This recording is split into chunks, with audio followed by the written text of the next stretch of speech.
first?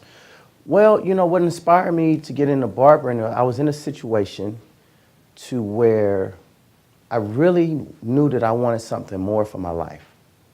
And working at Vons, which was a grocery store here in California, I knew that one day I was on my break and I was sitting there watching, and the manager just got a brand new BMW, and everybody couldn't wait to get on their break to go look at this BMW. And it was only like, at that time, it was a 320i.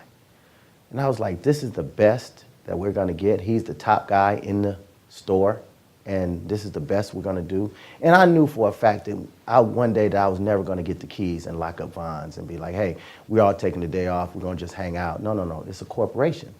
So if I knew that I wasn't gonna be able to lock those doors, and I knew that the BMW is probably the highest level of 329, not even a 7 Series, that's the highest I'm gonna be able to get, that's my ceiling, I said I gotta do something different. I have to do something else. Was it barbering right off the top? No. Did it happen to come that way? Absolutely. And I come from a long line, a bloodline of barbers. My grandfather was a sharecropper / barber. When he's not working out in the fields or doing whatever he was doing, he was a barber. My uncle, barber. My mother, barber. Me, barber. So I'm not foreign to it at all, and I spent many hours, many days in the barbershop. What inspired me to get into motivational speaking? I was one of the guys that, and I knew it early on that I was different. I knew I was special. I just didn't know what it was.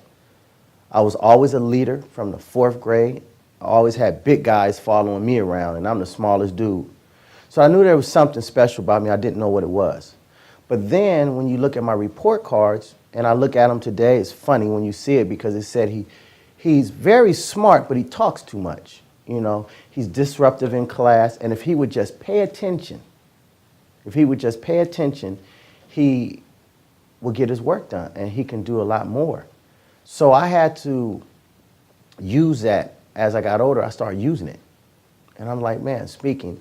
Then it was one time that I was trying to get this award, which was the Receiver of the Year award. I was heavy into football, high school, freshman year.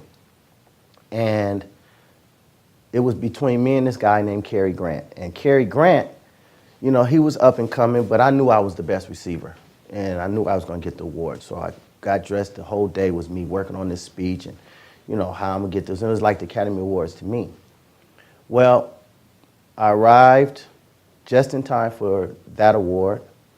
And they announced the award and said, this guy has been improving. He really showed a lot of tenacity. He was this, he was that. And I'm like, yeah, let's just get on with it, And then they said an award goes to Cary Grant. I jumped up, Cary jumped up, but my heart ran out one way, got back in the car. My body stood still, and then I was just at a loss for words. My mother grabs me, tells me to sit down. Cary just gets his trophy, walks away. They said, we got one more trophy, and this trophy goes to a person. If it wasn't for him, we wouldn't have won as many games as we won. This guy constantly continues to inspire and motivate, and once you hear him speak, you'll know why he gets his trophy. This is the first time ever in history, John Muir's history, that we ever gave an award like that, but we felt like it was needed. And so, mind you, I only know this is because I watched the video. But in my mind, and then when they called my name and said the most inspirational award goes to, and they said Darrin Lyons, I still sat down because I wasn't paying attention anymore. So everybody's like, get up, get up, get up. So I got up, did my speech, shut it down, of course. But one thing I understood was this. I did not understand that sometimes people see something in you that you don't see in yourself.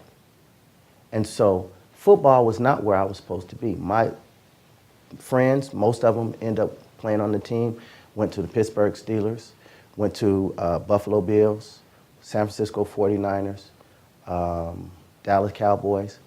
But that wasn't for me. That wasn't my destiny. That wasn't my plan. But my coach seen something different in me. I tried to throw the award, of course, out the window when I got to the car. My mom grabbed it, put it in the trunk, so I didn't throw it away. I just received it back 2 years ago, and now I understand what my purpose, what my destiny was for. It wasn't for me being on the field getting hit.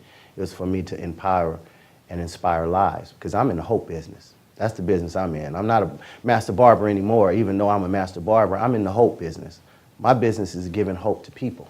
So that's the reason why I'm doing what I'm doing now, is because I know I have to utilize this gift, because it's a gift that God gave me. And if he ever have to ask me, what did you do with the talent I gave you, you'll be able to see the fruits that were coming from that tree, which is me, that I was able to give.